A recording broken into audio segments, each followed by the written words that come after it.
Students, welcome to VPIC online classes. How are you all? I hope you all are very well. I am your bio teacher, Prince. Dear student, today I will discuss the first chapter of biology in class 12. Our first chapter is reproduction in organism, and in this chapter your first topic is reproduction. बेटे आज हम आप लोगों को reproduction के बारे में बताएंगे। रिप्रोडक्शन का मतलब होता है पुनः जन्म होना। जैसे आप लोगों को मैंने एक दिन बताया था पुनरुद्ध भवन, पुनरुद्ध भवन। अगर हम पुनरुद्ध भवन की बात करें तो सबसे पहले पुनरुद्ध भवन को वैज्ञानिक ट्रम्बले ने देखा था। और किसने देखा था? हाइड्रा और अमीबा। अमीबा में देखा गया कि अगर इस अमीबा की संरचना को अगर हम जहां पर न्यूक्लियस है इसके छोटे छोटे भाग अगर हम काट कर बाहर कर दें तो प्रत्येक छोटी अमीबी से नए अमीबा का निर्माण हो जाता है। अब जीवों के जनन की बात की तो बेटा इसमें सजीव और निर्जीव आते हैं। सजीव का मतलब होता है जो श्वसन की क्रिया करते हैं, चल फिर सकते हैं, एक स्थान से दूसरे स्थान आ जा सकते हैं, उन्हें हम सजीव कहते हैं।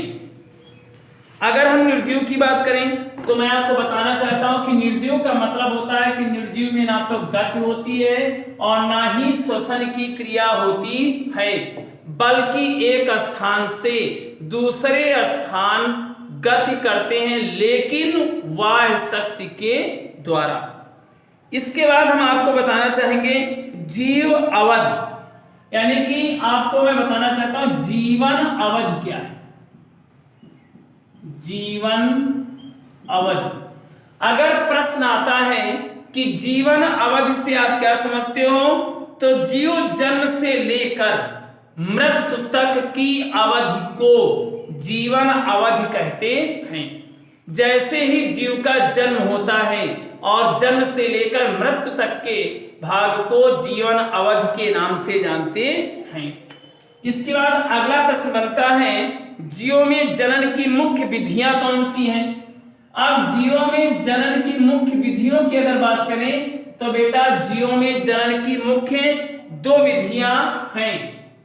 पहली विधि है अलैंगिक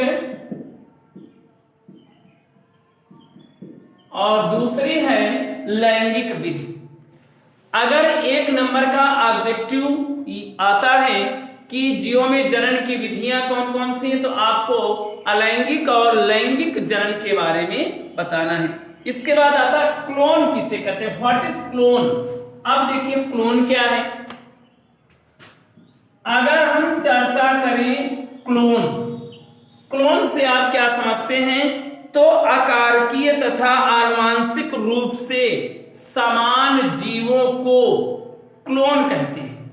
यानी कि आकारकी के आधार पर और आनुवांशिक रूप से जो समान होते हैं उसे हम क्लोन के नाम से जानते हैं। इसके बाद बात आती है प्रोटोजोआ। अब प्रोटोजोआ का दूसरा नाम क्या है? प्रोटिस्टा। यानी कि प्रोटिस्टा ऐसा है जिसका दूसरा नाम प्रोटोजोआ है। अब अगर हम चर्चा करें कि इसके अंतर्गत कौन से जंतु आते हैं, तो बेटा इसके अंतर्गत एक कोशिकीय जंतु आते हैं। एक कोशिकीय जंतु वे जंतु होते हैं जिनमें केंद्रक की संख्या एक होती है, उन्हें हम एक कोशिकीय जंतु कहते हैं।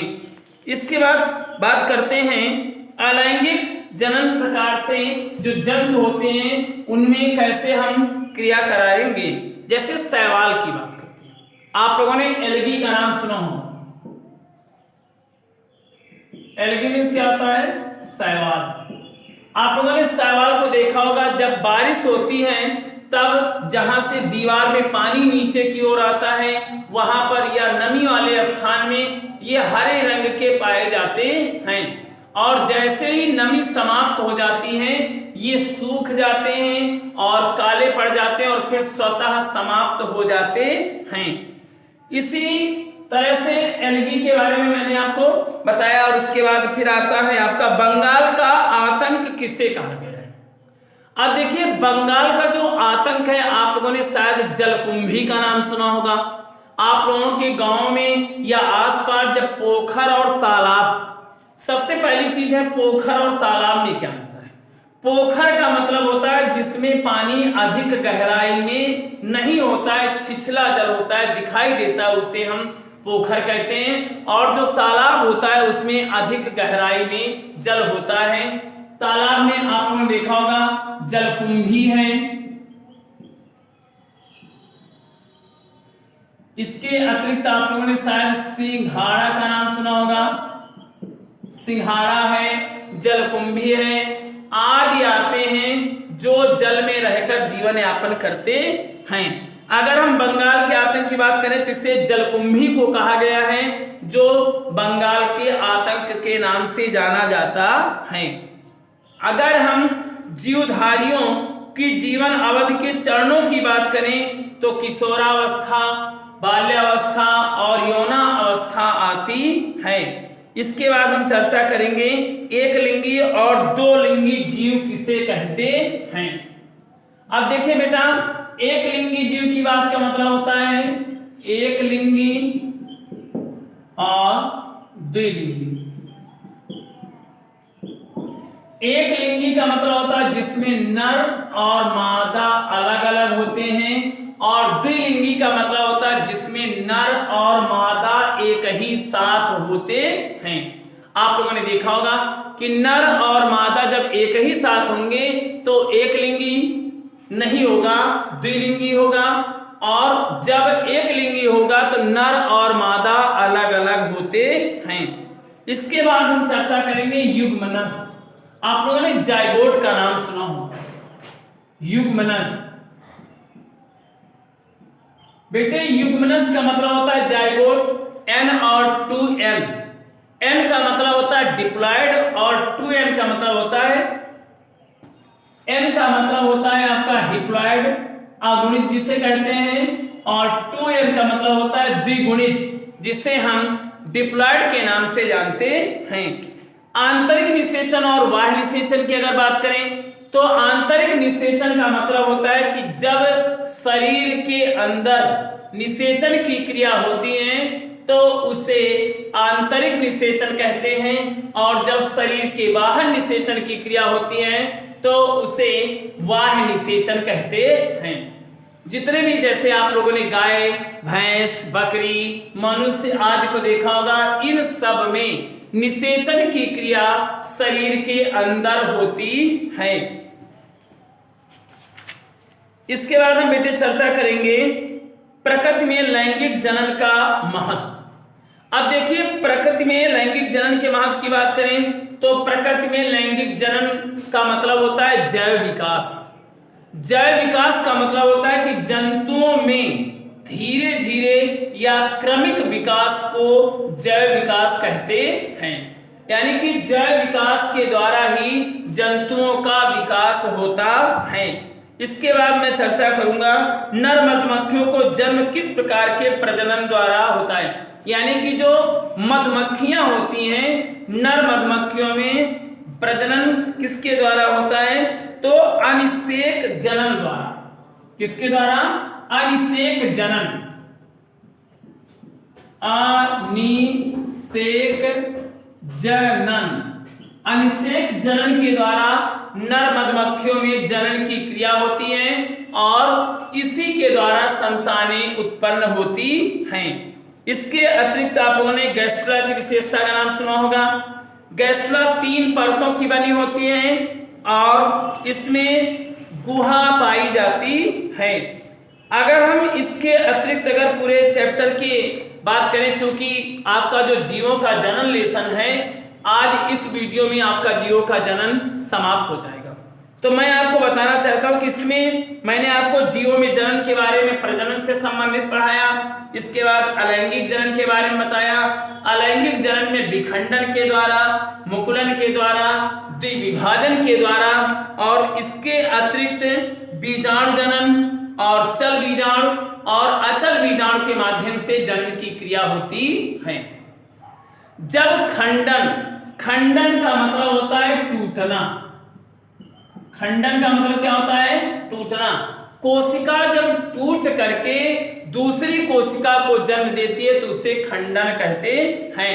तंतुमय फिलामेंटेड बॉडीज, आप लोगों ने शैवाल का नाम सुना होगा, आप लोगों ने यूलोथिक्स का नाम सुना होगा और इसके अतिरिक्त राइजोफोरा और राइजोपस में भी ये देखने को मिलता है। और इसके अतिरिक्त वेजिटेटिव रिप्रोडक्शन, मैंने आपको लोगों को बताया था कि वेजिटेटिव रिप्रोडक्शन में हम तनों के माध्यम से, जड़ों के माध्यम से और पत्तियों के माध्यम से जो पौधे हम तैयार करते हैं उन्हें हम वेजिटेटिव रिप्रोडक्शन के नाम से जानते हैं। वेजिटेटिव रिप्रोडक्शन के अंतर्गत आप लोगों ने देखा होगा कि जड़, तना और पत्ती, जड़, तना और पत्ती। अब बेटे जड़, तना, पत्ती की अगर हम बात करें तो जड़ के माध्यम से अगर हम जड़ को काट कर मिट्टी में गाड़ देते हैं तो उसके द्वारा जो पौधे तैयार होते हैं उन्हें हम जड़ों द्वारा, जो तने के, अगर तने की बात करते हैं, कोई पौधा है और उस पौधे के तने को 10 से 30 सेंटीमीटर मैच्योर तना होना चाहिए।